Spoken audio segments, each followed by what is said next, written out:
Okay. Now you've decided that you're going to root your phone. What do? Step one, get the exact model name of your phone. Not Samsung S4. You need to go into your settings and find the manufacturer's name. If it's a Sony, it should start with something like SCH, whatever. Motorola will be, MB860, for example, is the AT&T Atrix HD. It'll be a couple numbers, a couple letters. It'll be in your About Phone section. The reason for this is if you try to root it with the wrong setup, for example, using Sprint files on a T-Mobile phone, you may end up bricking your device, which means you lost everything and you need to start from scratch, which is easier on some phones than others. The next thing you do after you have that is you go to XDA. Just search for XDA forums on Google. Go in there, go to the particular phone model that you are, and either go into Android development or original Android development. Find the posts on rooting. Read through them. Same thing as with carpentry. Measure twice, cut once. Because you want to know all of the issues that you may run into. You want to know, hey, if this issue happens, what can I do to fix it?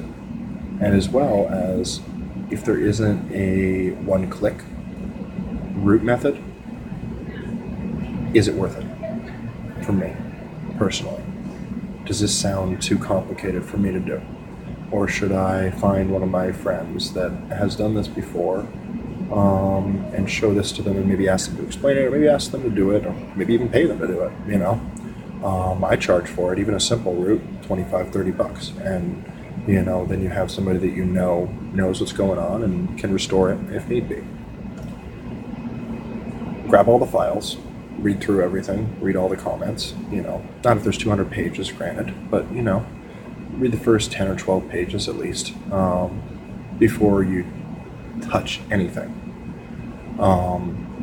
And keep those pages open and any links that they post to that give helpful information. Do that on a computer.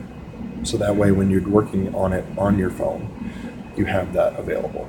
Because lots of times the root method requires you to go into fast boot or bootloader menu, which means you don't have data, you don't have a browser, you don't have a GUI. All you have is a few menus and the ability to push files to your phone. So next thing you do is you back things up. Make sure that your contacts and your apps and everything, emails, are all synced to your Google account, the primary Google account that you use.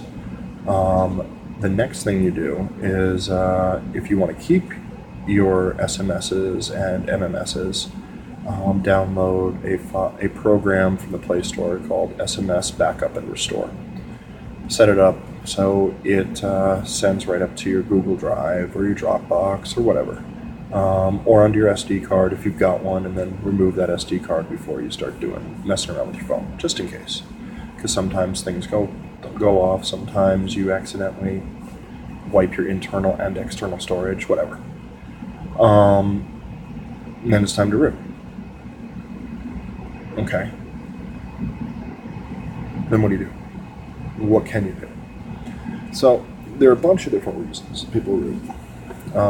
Personally, what I do is I do it so I can see the stuff on the phone that I normally can't see, the build prop file and different records, and change those types of things. For example, I just upgraded to an AT&T LG G2. Now, when it was running KitKat, there was no way to input my APN settings that I needed in order to get MMS working. I'm on Straight Talk, the AT&T side.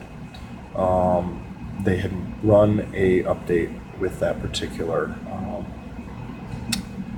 version of the OS, the stock version, that you couldn't add in the type of APN, so I couldn't input the information that was needed to do that. There was a method to do it with rooting that unlocked that. If you used a couple of programs, unlock it, and then you could re-upload it. I ended up going away from the stock ROM and going on to Sonic OpenKang project and using that as my daily driver. But I didn't have that at the beginning. The other thing that I do is I back up my apps. So for example, you're playing a game, you need to open some space, you uninstall it. 6 months later, you decide you want to play that game again. Whatever. Now you need to start all from over. You don't have any of your save files, you don't have any of the stuff that you download extra, whatever, all that stuff. So there's a program called Titanium Backup, which I personally, I gave the developer, I think it was $4 for the pro version, which allows me to run scheduled backups, which means, once a week, I have it back up all the change data and that type of thing. And it's well worth it because the guy knows his stuff, and it does very well. So that allows me to back things up. So for example, let's say I was playing Dead Space. I'm halfway through the game, and I need to free up the 300 megabytes that it's taking up on my internal storage.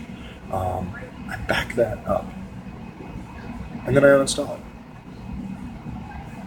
3, 6, 9 months later, like, you know what? I want to finish that game.